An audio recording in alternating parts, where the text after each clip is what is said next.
Halo adik-adik semua, apa kabar? Semoga sehat selalu ya. Kali ini kita akan lanjut dengan materi bahasa Inggris kelas 7, chapter 4, My School Activities, bagian Descriptive Text di halaman 187 kalau di buku paket ini.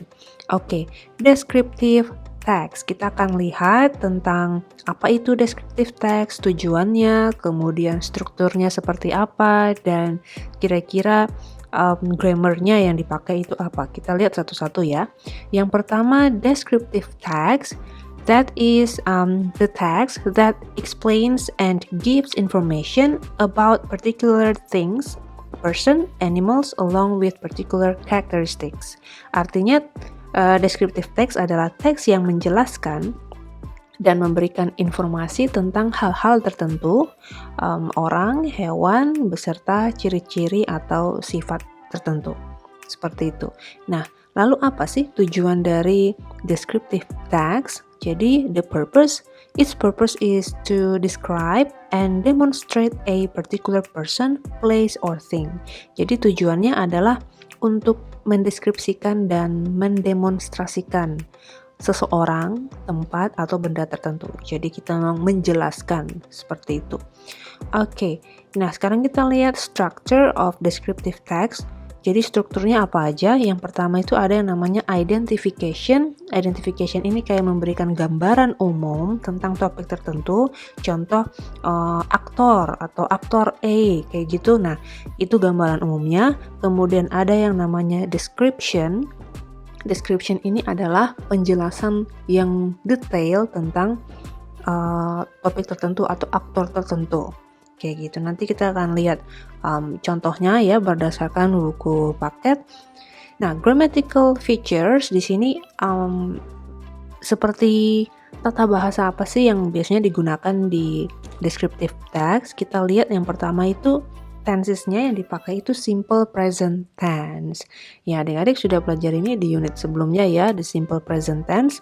Jadi contoh, I have many friends or I don't have many friends. Nah, jadi tenses yang digunakan sekali lagi simple present tense. Lalu yang berikut juga sering menggunakan to be ya, kayak am, is, are. Terus juga kata sifat. Kata sifat itu bahasa Inggrisnya adjectives. Adjectives itu seperti big, small, tall, old, yang menjelaskan tentang benda tersebut. Itu kata sifat. Contoh kalimatnya kayak I am happy, he is a good student, terus my room is clean. Nah, ini yang biasanya muncul di descriptive text. Oke, kita lanjut. Nah, ini yang di buku paketnya ya. Tadi kakak udah jelasin strukturnya di sini. Identification, a general orientation to the topic. Tadi ya, gambaran umum tentang topik tertentu. Nah, di teksnya, teks ini udah kakak bahas di video sebelumnya ya, terus juga dengan artinya, tapi nanti kakak akan coba tulis lagi artinya di bawah ini ya. Example, I am a very organized person. Jadi ini adalah identification-nya. Jadi gambaran umum yang mau dijelasin bahwa dia adalah orang yang terorganisir. Oke, nah jadi deskripsinya atau penjelasan mendetailnya adalah berhubungan dengan organized person ini gitu. Jadi kayak fakta-fakta, bukti-bukti, kalimat-kalimat penunjang yang menjelaskan bahwa dia adalah orang yang terorganisir. Nah, sekarang kita lihat description-nya. Feature 1 ini tentang study area, tentang area studinya. First, I have a place to study. It doesn't have to be big. I use a corner of my bedroom for my study area. Ya, jadi dia jelasin tentang studi area-nya di sini tidak besar, tapi dia gunakan ruangan tertentu ya untuk belajar gitu. I have a desk, a chair, a bookshelf, and a desk lamp there. Dia menjelaskan bahwa apa yang dia punya di sana, kayak gitu ya. And then second, I always keep everything organized. My desk is neat. I put the books away when I don't read them. Jadi dia juga selalu make sure gitu kalau semua benda yang ada di ruangannya itu ditata dengan rapi kayak gitu ya. Mejanya, lalu juga buku-bukunya disingkirkan kalau dia tidak menggunakannya. Disingkirkan maksudnya ditata rapi kayak gitu. Oke. Nah, feature berikutnya dia menjelaskan tentang lesson review. Nah, ini masih berhubungan untuk membuktikan kalau dia memang orang yang terorganisir.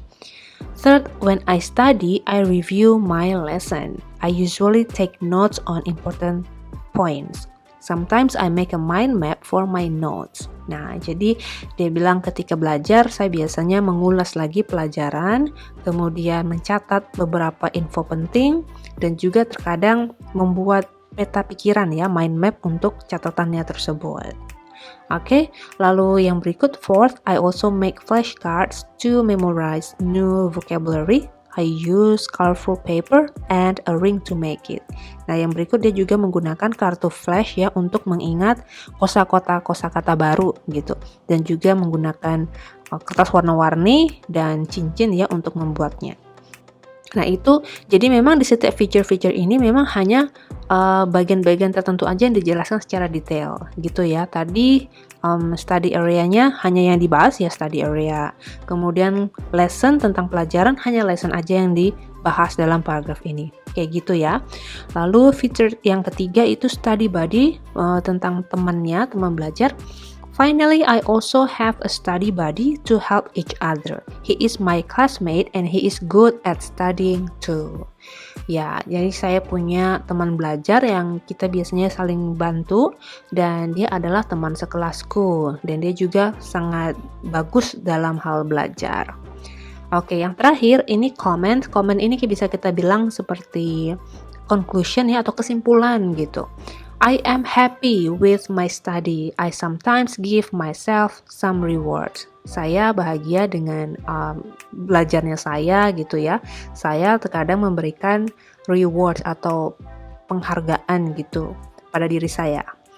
Oke, seperti itu. Nah, sekarang kita lihat di sini Andre, my study buddy. Di sini ada kata-kata yang di dalam kurung. Di sini nanti di slide berikutnya adik-adik perlu mengubah yang di dalam kurung ini sesuai dengan tensesnya ya. Tenses yang kakak sudah sebutin tadi, the simple present tense. Tapi sebelum kita mengubah ini, kakak baca artinya dulu ya. Andre loves studying. For his study success, first he set study goals. He often develop a study plan. He regularly write down homework assignments and break down the assignment into smaller tasks. He always do homework right after school. He believes he can achieve his goals by doing these small steps. Second, he manages his time well. He usually makes a schedule and use a weekly to-do list to keep him on track. He also plans a specific time for studying. He frequently set reminders on his cell phone or on sticky notes.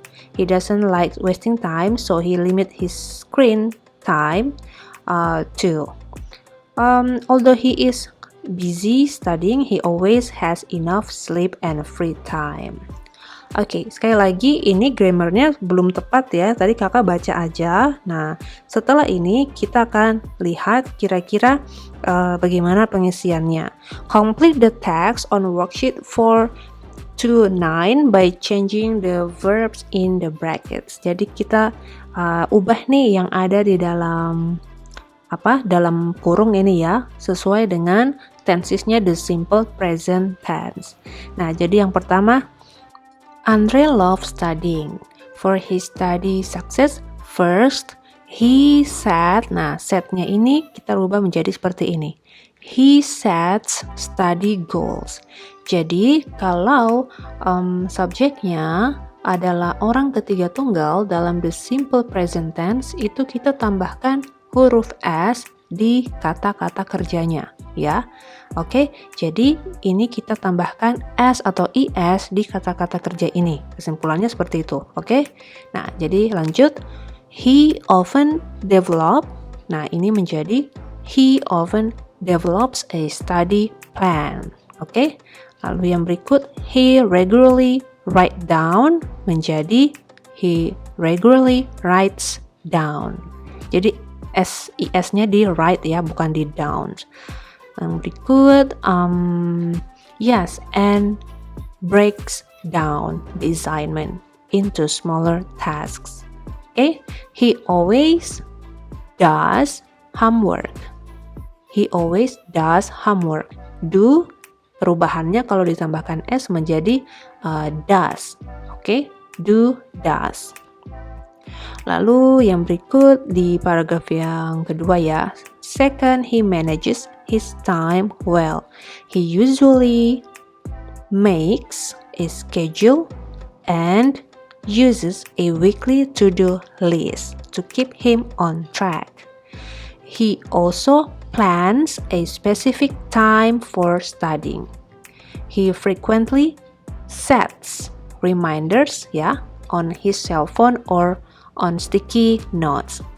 Lalu yang terakhir, he doesn't like wasting time, so he limits his screen time too. Oke, seperti itu adik-adik untuk latihan ya di aktivitas yang berhubungan dengan descriptive text dan juga grammarnya. Oke, kita akan lanjut dengan halaman berikut di video yang berbeda. Terima kasih sudah menonton.